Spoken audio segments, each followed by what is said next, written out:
The Chennai Shopping Mall Shravana Sambaram KG Sale Nakshi Jewelry Mela Flat 50% off.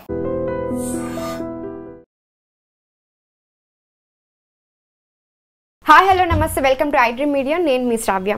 మనతో పాటు ఉన్నారు legal టాక్లో advocate Lakshmikatta గారు. నమస్తే మ్యామ్. నమస్తే. ఎలా ఉన్నారు? బాగున్నాను. మీరు ఎలా ఉన్నారు? బాగున్నాను మ్యామ్. సో సృష్టి ఫర్టిలిటీ సెంటర్లో ఒక దారుణం జరిగింది. ఏంటి అంటే స్పర్మ్ వేరే వాళ్ళదే అని చెప్పి పిల్లల్ని మార్చడం అనేది జరిగింది. సో ఆ విషయాల గురించి కొంచెం డీటెయిల్ ఎక్స్ప్లెనేషన్ ఇస్తారా? యాక్చువల్లీ గూగుల్లో సెర్చ్ చేసాము, మేము సెర్చ్ చేసి వెళ్ళాము ఇట్లా అని చెప్తున్నారు, కానీ అసలు జనాలది కూడా చాలా మిస్టేక్ ఉంటుందమ్మా. ఎందుకంటే 2014లోనే ఆమె మీద ఒక కేసు అయింది. 2016లో కూడా ఆమెను సస్పెండ్ చేశారు. 2021లో కూడా కొన్ని కేసెస్ జరిగినాయి. ఐ థింక్ సో మొత్తం 9 కేసెస్ ఎన్నో ఉన్నాయన్నారు. కానీ జనాలకు బుద్ధి ఉండాలి కదా. మేము గూగుల్లో సెర్చ్ చేసుకున్నాం, మేము గూగుల్లో వెళ్ళాం, బోర్డులు చూసి వాళ్ళ అడ్వర్టైజ్మెంట్ చూసి వీళ్ళు వెళ్ళిపోయేసి ఇప్పుడు వాళ్ళు నెత్తి నోరు బాదుకుంటే కనుక, ఎందుకంటే మనం అప్రోచ్ అయ్యే విధానంలో కూడా కొన్ని తప్పులు ఉండడం వల్ల కొన్ని ప్రాబ్లం ఫేసెస్.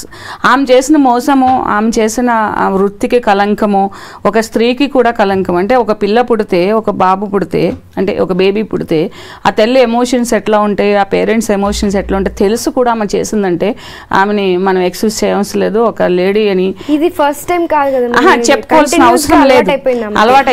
అలవాటు అయిపోయినప్పుడు ఒక రివ్యూ చూసుకుని వెళ్ళాము, మేము గూగుల్లో సెర్చ్ చేసి వెళ్ళాము అన్నప్పుడు ఇవన్నీ వాళ్ళకి రాదా? ఆ గూగుల్లో అది రాదా? అది తెలుసుకోవాల్సిన లేదా? ఇప్పుడు వాళ్ళ ప్రాబ్లమ్స్కి వన్ సైడ్ ఆలోచిస్తే ఎవరైతే ఈ విక్టిమ్స్ ఉన్నారో వాళ్ళ ప్రాబ్లంకి వాళ్ళే కారణం.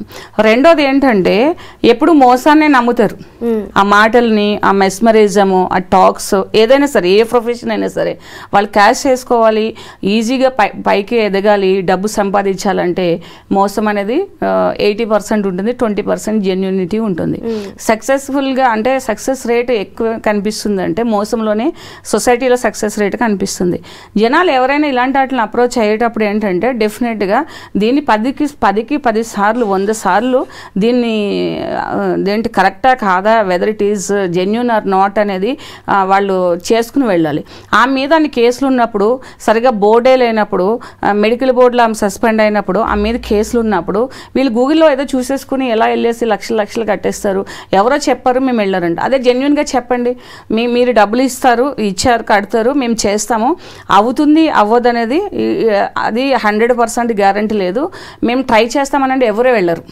సో జనరల్ పబ్లిక్లో ఉన్న లూప్ హోల్ కూడా ఇది. దాన్ని వీళ్ళు క్యాష్ చేసుకుంటారు.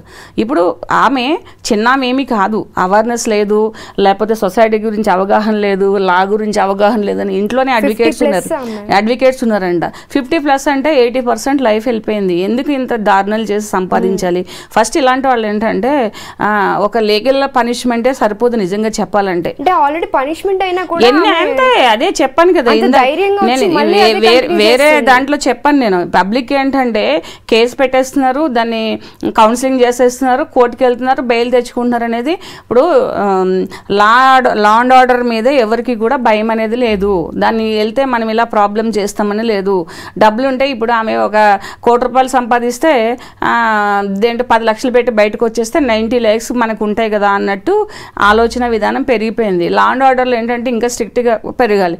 ఇప్పుడు డెమోక్రటిక్ కంట్రీ కాబట్టి మనకి ఇలా నడుస్తుంది. ఇప్పుడు నిమిషం కేసు ఉంటే ఎంత ప్రపంచం అంతా ఒక మనిషి గురించి ఇట్లా అల్లాడుతున్నారు. అంటే రోజుకి ఎన్ని ప్రాణాలు పోయినా, ఇక్కడ మనం చంపేసుకున్నా కూడా. కానీ ఏంటంటే అంత స్ట్రిక్ట్ గా కూడా చట్టాలు అమలు లేకపోవడం వల్ల డెమోక్రటిక్ కంట్రీలో ఏమవుతుందంటే కొన్ని ఫండమెంటల్ రైట్స్ అని, రూల్స్ అని, లాస్ అని, అమెండ్మెంట్స్ అని, హ్యూమన్ రైట్స్ అని, విమెన్ రైట్స్ అని ఇవన్నీ ఉండడం వల్ల ఏమవుతుందనంటే కొంచెం భయం తక్కువైపోయింది జనాలకి. ఒకప్పుడంటే పోలీస్ కానిస్టేబుల్ని చూసినా కూడా పరుగులు పెట్టేవాళ్ళు పాత రోజుల్లో. ఇప్పుడు ఏంటి, నువ్వు ఎవడో, ఏం చేస్తున్నావు, నీ ఐడెంటిటీ ఏంటి, నీ ఐడి కార్డ్ ఏది, నీ ప్రొఫైల్ చూపించు అని రివర్స్లో అడుగుతున్నారు. అంటే ఎడ్యుకేటెడ్ అయ్యారా లేకపోతే ఓవర్ ఎడ్యుకేటెడ్ అయ్యారా అనేది ఇక్కడ ఆలోచించవలసిన విషయం. ఇక్కడ ఏంటంటే ఈ భయాలు లేకపోవడం వల్ల ఈమె ఆ వయసుకి రెస్పెక్ట్ లేదు, వృత్తికి రెస్పెక్ట్ లేదు, ఒక స్త్రీతత్వానికి రెస్పెక్ట్ లేదు, దేనికి కూడా లేకోకుండా ఇంత అన్యాయంగా చేస్తుంది ఏమవుతుందంటే మామూలు చట్టాల్లో ఉన్న యాజ్ అడ్వకేట్గా నేను చెప్పకూడదు, చట్టాల్లో ఉన్న లూప్ హోల్స్ అని చెప్పాలి. అంటే భయం లేదు, ఎన్ని కేసులు అయినా సస్పెండ్ అయినా కూడా లేదు, బయటకు వచ్చేస్తాం మళ్ళీ చేసుకోవచ్చు చేసుకోవచ్చు అనేది ఉన్నది. ఎందుకంటే మేబీ ఇలాంటి వాళ్ళకి ఈ చట్టాలు కూడా పనిచేయవేమో, ఇంకా ఎక్కువ రావాలి. అంటే జైలుకి వెళ్ళి ఉన్నా కూడా అంత క్రూరమైన మెంటాలిటీ. ఇప్పుడు ఏంటంటే డబ్బే ప్రపంచం, డబ్బే మన జీవితం, డబ్బు లేకపోతే ప్రపంచం లేదు. అట్ ఎనీ కాస్ట్ అంటే డబ్బు సంపాదించాలనే క్రూరమైన మెంటాలిటీ ఉన్నవాళ్ళు ఇలా చేస్తారు. సో వాళ్ళకి ఏంటంటే పబ్లిక్ కూడా ఇండైరెక్ట్గా సపోర్ట్ చేస్తున్నట్టు, లా అండ్ ఆర్డర్స్ కూడా సపోర్ట్ చేస్తున్నట్టు ఉన్నది. ఇప్పుడు సృష్టి అనేసేసి అక్కడ ఉంది, సో జనాలు వెళ్తున్నారు, మరి పోలీస్ కూడా నిఘా పెట్టాలి కదా. సో ఈ మీద కేసులు ఉన్నాయి, మరి ఇక్కడ జనాలు ఉన్నారు.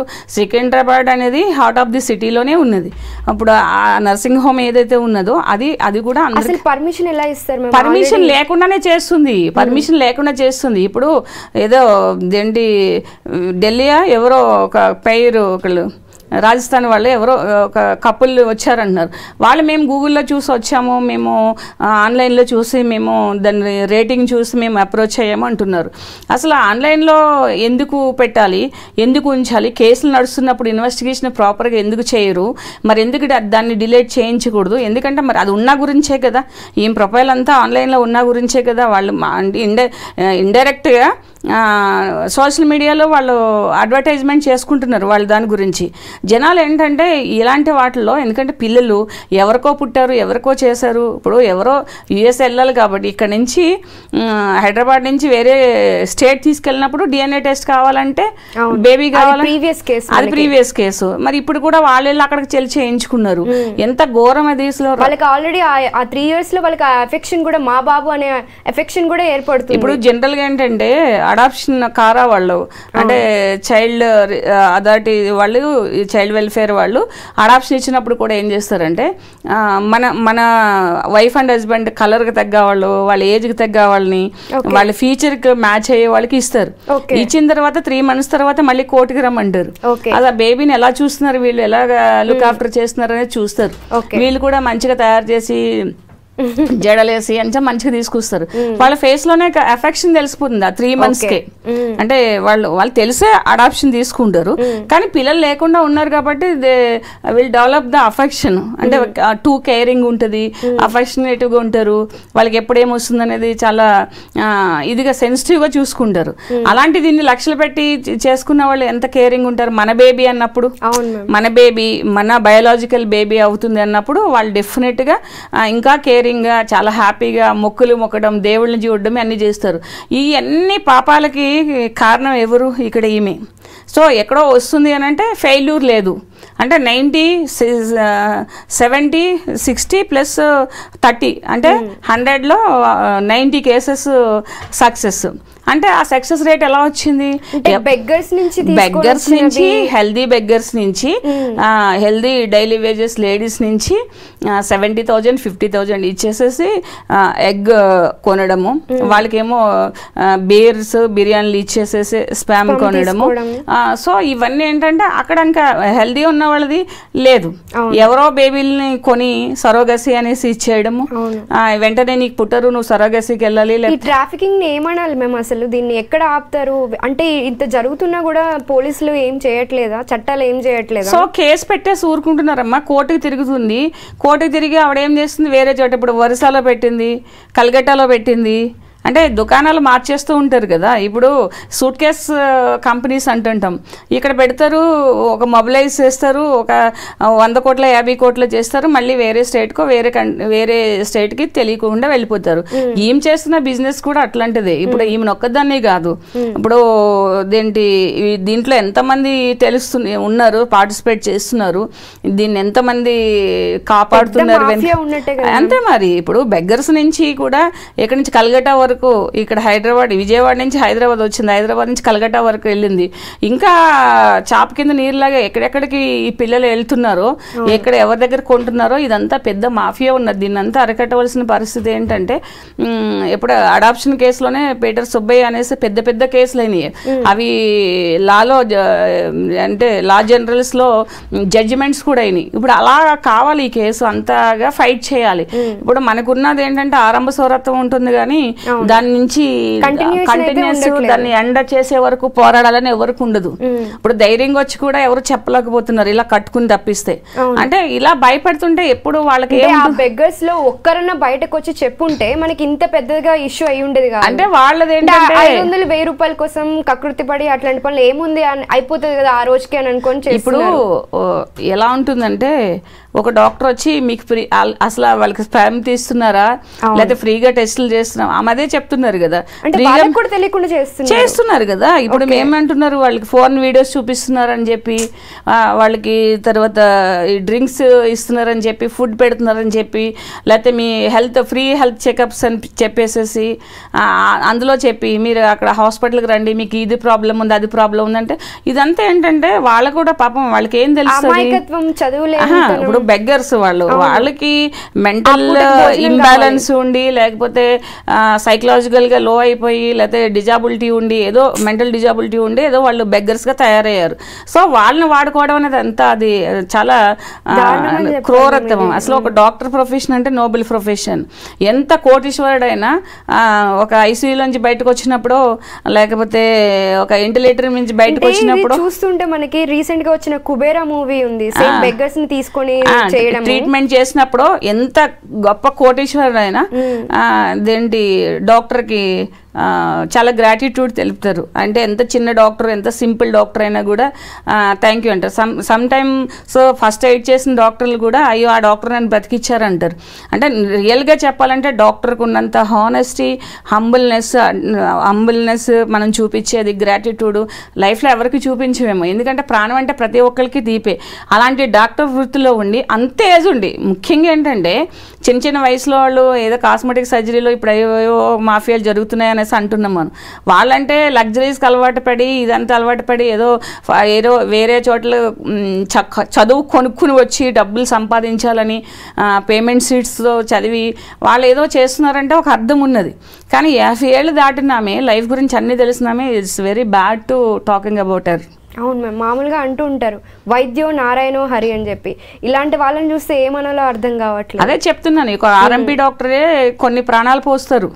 అంటే వాళ్ళకి లైసెన్స్ లేదు, వాళ్ళని చేసేయాలి, బయట తీసేయాలి, వాళ్ళని రిమూవ్ చేయాలి, వాళ్ళని చేయనివ్వకూడదు అనేసి ఎస్ఓటి దాడులు చేసి వాళ్ళని పట్టుకుని కూడా కొన్ని ప్రాబ్లమ్స్ సస్పెండ్ చేస్తున్నారు. అలాంటిది వాళ్ళే కొన్ని ఫస్ట్ ఎయిడ్ చేస్తే కొన్ని ప్రాణాలను బ్రతికించే వాళ్ళు ఎంతో మంది ఉన్నారు. సో అలాంటి వాళ్ళు చేస్తే ఒక అర్థం ఉన్నది అట్లీస్ట్. కానీ అంత వృత్తిలో ఉండి, అంత పెద్ద వయసు ఉండి, ఇంతమందిని మోసం తన చుట్టూ ఉన్న వాళ్ళు మోసం చేస్తుంది, తన దగ్గరకు వచ్చిన వాళ్ళు మోసం చేస్తుంది, ప్రపంచాన్నే ఒక విధంగా మోసం చేసినట్లు లెక్క. ఎందుకంటే ఒక ప్రాణానికి ఇది చేయడం అని అంటే, రేపొద్దున వాళ్ళు వెళ్ళి నా పిల్లలంటే ఒక 10 ఏళ్ళు పెంచుకున్నాక ఈ తల్లిదండ్రులు గుండు పగలదా? ఎన్ని రకాల ప్రాబ్లమ్స్ ఉంటాయి. ఒక్క ఆమె చేసిన దానివల్ల ఎన్నో ప్రాణాలకి ఏంటంటే మానసిక వ్యధ అనేది ఇది అవుతుంది. దీన్ని ఎలా అరికట్టచ్చు అంటారు? అంటే పోలీస్ తలుచుకుంటే ఏదైనా చేయొచ్చమ్మా. ఇప్పుడు కేసులు ఇప్పుడు 2014లో కేసు వేశారు, 16లో కేసు వేశారు, 21లో కేసు వేశారు. మరి మళ్ళీ నడిపిస్తుందని ఎందుకు పట్టుకోలేరు? అంటే చూసి చూడనట్టు వదిలేయడమేనా? సృష్టి అని వేసేసి అక్కడ పెట్టేసేసి, అక్కడ ఏదో పేరు పెట్టేసి, అక్కడేదో ఇల్లీగల్గా జరుగుతుంటే మరి పోలీసు రైడ్ చేసి పట్టుకుని మళ్ళీ దాన్ని క్లోజ్ చేసి, అంటే ఎవరో కంప్లైంట్ ఇచ్చే వరకు కూడా పోలీసు నిర్లక్ష్యం కూడా ఉంది, ఇక్కడ ప్రభుత్వ నిర్లక్ష్యాలు కూడా ఉన్నాయి. ఎందుకంటే ఎక్కడో డార్క్ ప్లేస్లో జరుగుతుంటే అది దాన్ని ఇది చేయలేకపోయాము, దాన్ని టాస్క్ చేయలేకపోయాము అని అనుకోవచ్చు. కానీ అది హార్ట్ ఆఫ్ ది సిటీలో దేంటి మెట్రోపాలిటన్ స్టేట్లో జరుగుతున్నప్పుడు పట్టించుకోవడానికి పోలీసులకి అంత కఠినమైన ఇది ఏమి కాదు, వాళ్ళు ఈజీగా చేయొచ్చు. కానీ నిర్లక్ష్యం వల్ల కూడా కొన్ని ఇలాంటివి జరుగుతుంటాయి. కేవలం ప్రభుత్వం ఇంకా స్పీడ్ చేయాలి లా అండ్ సిస్టమ్ని, తర్వాత పోలీసులు కూడా వాళ్ళ వృత్తిని వాళ్ళు పర్ఫెక్ట్గా చేస్తే కొన్ని ఇలాంటివి అరికట్టగలుగుతారు. అదే మీరు చెప్పినట్లుగా హాస్పిటల్స్ కానీ కొన్ని హోటల్స్ కానీ అంటే వీటిలన్నిటికి కూడా పోలీసింగ్ జరిగితే మనకి ఇట్లాంటివన్నీ కూడా ఇప్పుడు కొన్ని టాస్క్ ఫోర్స్ వాళ్ళు చేస్తారు, కొన్ని ఏమో SOT వాళ్ళు చేస్తారు. వీళ్ళందరూ పట్టుకోవడం అనేది పెద్ద ఇష్యూ కాదు. ఒక వ్యక్తి 2 సార్లు నేరం చేసినప్పుడు 3వ సారి కంపల్సరిగా పోలీస్ ఐలో ఉండాలి. ఆ పోలీస్ ఐలో లేకపోవడం వల్ల ఇలా చేస్తున్నారు. ఎవరో కంప్లైంట్ ఇచ్చారని జరిగింది, లేకపోతే ఇంకో 10 ఏళ్ళు ఇలాగే జరిగిపోయింది కదా, ఇంకో 100 మంది పిల్లలు ప్రపంచంలోకి వెళ్దురు. సో దట్ మరి ఇక్కడ ఫెయిల్యూర్ ఎవరు అనుకోవాలి? నేరం చేస్తున్న వాళ్ళు సక్సెస్ అనుకోవాలా, సిస్టమ్ యొక్క ఫెయిల్యూర్ అనుకోవాలా? System failure. సో దట్ అంటే సిస్టమ్ అనేది ఇంకా స్ట్రాంగ్ అయినప్పుడు ఇలాంటివి అరికట్టొచ్చు. Yeah ma'am, thank you so much. Welcome.